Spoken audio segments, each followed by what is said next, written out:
आकाशवाणी मध्य प्रदेश से प्रस्तुत हैं प्रादेशिक समाचार।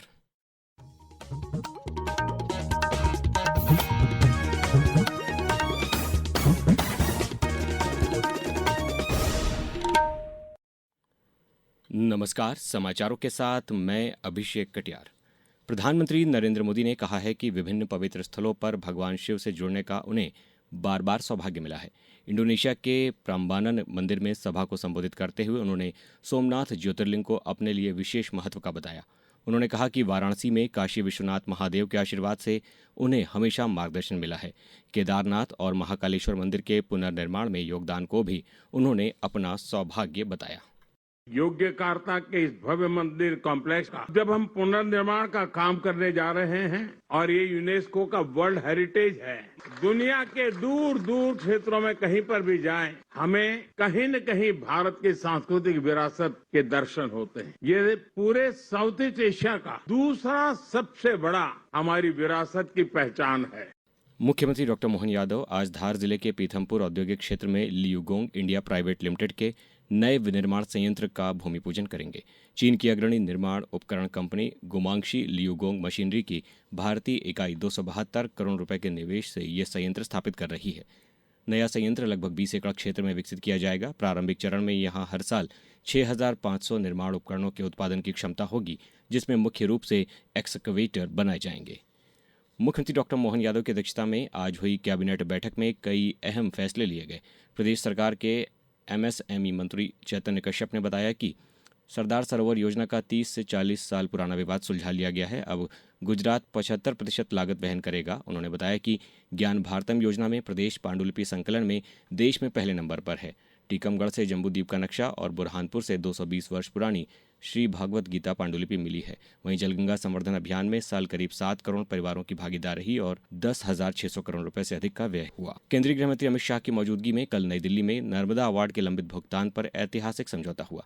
महाराष्ट्र, गुजरात, राजस्थान और मध्य प्रदेश के मुख्यमंत्रियों ने समझौते पर हस्ताक्षर किए। ये सरदार सरोवर परियोजना की लागत साझाकरण के दीर्घकालिक विवाद को समाप्त करने की दिशा में मील का पत्थर है। श्री शाह ने इसे सहकारी संघवाद का उदाहरण बताया। उन्होंने कहा कि डबल इंजन सरकारों से राज्यों के बीच विवाद तेजी से सुलझ रहे हैं। भोपाल में 13 जुलाई को एमपी टेक ग्रोथ कॉन्क्लेव 3.0 का आयोजन किया जाएगा, जिसमें जीसीसी, डेटा सेंटर और सेमीकंडक्टर क्षेत्र में निवेश पर फोकस रहेगा। मुख्यमंत्री डॉक्टर मोहन यादव उद्योग जगत के प्रतिनिधियों से संवाद करेंगे। पिछली 2 कॉन्क्लेव में कुल 32,000 करोड़ रुपए से अधिक के निवेश प्रस्ताव मिल चुके हैं। कार्यक्रम में देश विदेश की कई अग्रणी कंपनियां शामिल होंगी। लखनऊ कोचिंग हादसे के बाद भोपाल नगर निगम ने फायर सेफ्टी को लेकर सख्त रुख अपनाते हुए निगम ने अब तक फायर सेफ्टी नियमों के उल्लंघन पर 8 कोचिंग संस्थानों को सील कर दिया है।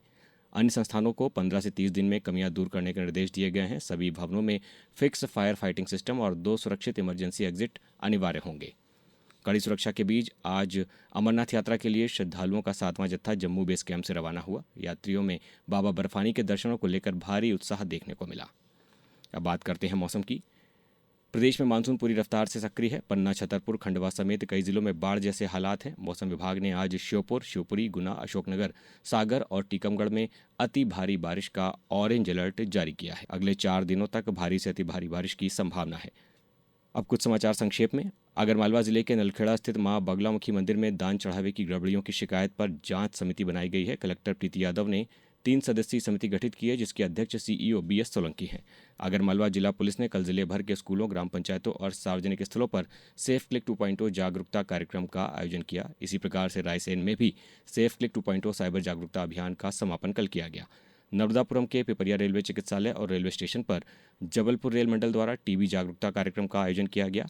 शिवपुरी कलेक्टर अर्पित वर्मा ने शिक्षा विभाग की समीक्षा बैठक में जर्जर और जीर्णशीर्ण भवनों में स्कूल संचालित नहीं करने के निर्देश दिए हैं और भारतीय खेल प्राधिकरण राष्ट्रीय उत्कृष्टता केंद्र एनसीईओई भोपाल के 2 कैनो खिलाड़ी एल नेहा देवी और हर्षवर्धन सिंह सक्तावत का चयन 2026 आईसीएफ कैनो स्प्रिंट व पैरा कैनो वर्ल्ड कप में भारतीय टीम के लिए हुआ है। इस बुलेटिन में बस इतना ही। अगला बुलेटिन सुनिए शाम 7:10 पर। नमस्कार।